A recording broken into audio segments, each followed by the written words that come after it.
محمد علی جوہر کی شخصیت کے بے شمار پہلو ہیں. وہ اپنی ذات میں ایک فرد نہیں، ایک انجمن تھے. ان کے اندر صلاحیتوں کا دریا موجود تھا اور ان کی شجاعت سے دشمنوں کے دل دہل جاتے تھے.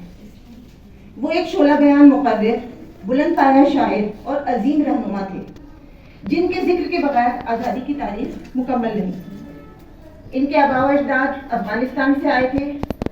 علی گڑھ یونیورسٹی کے قیام میں بھی سر سید احمد خان کے ساتھ شامل تھے اور جامعہ ملیہ اسلامیہ کے فاؤنڈرز میں بھی ان کا نام شامل ہے. خلافت تحریک، عثمانیہ تحریک میں بھی یہ شامل رہے اور اپنی پوری زندگی آزادی ہند میں کے لیے انہوں نے اپنی وقف کر دی. گول میز کانفرنس میں اپنی بیماری کی حالت میں انہوں نے شرکت کی تھی اور وہیں پر جنوری 1931 میں ان کا انتقال ہو گیا.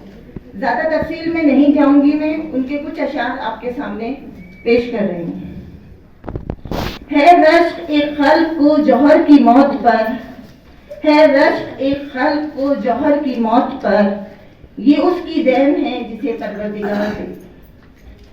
توحید تو یہ ہے کہ خدا حشر میں کہہ دے، توحید تو یہ ہے کہ خدا حشر میں کہہ دے، یہ بندہ زمانے سے خفا میرے لیے ہے.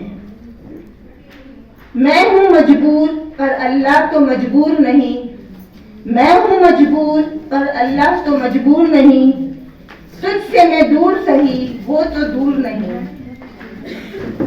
کیا ڈر ہے جو ہو ساری خدائی بھی مخالف، کافی ہے گر ایک خدا میرے لیے ہے. ہر آن تسلی ہے ہر لحظہ تشفی ہے، ہر آن تسلی ہے ہر لحظہ تشفی ہے، ہر وقت ہے دل جوئی ہر دم ہے مداراتیں. معراج کسی حاصل سجدوں میں ہے کیفیت، معراج کسی حاصل سجدوں میں ہے کیفیت، ایک فاسق و فاجر میں اور ایسی کراماتیں. بیٹھا ہوا توبہ کی تو خیر منایا کر، بیٹھا ہوا توبہ کی تو خیر منایا کر، ٹلتی نہیں یوں جوہر اس دیس کی برساتیں. ساری دنیا یہ سمجھتی ہے کہ سودائی ہے، ساری دنیا یہ سمجھتی ہے کہ سودائی ہے، اب میرا ہوش میں آنا تیری رسوائی ہے. شکوہ سیاد کا بیجا ہے قفس میں بلبل، شکوہ سیاد کا بیجا ہے قفس میں بلبل، یہاں تجھے آپ تیرا طرز فغان آیا ہے.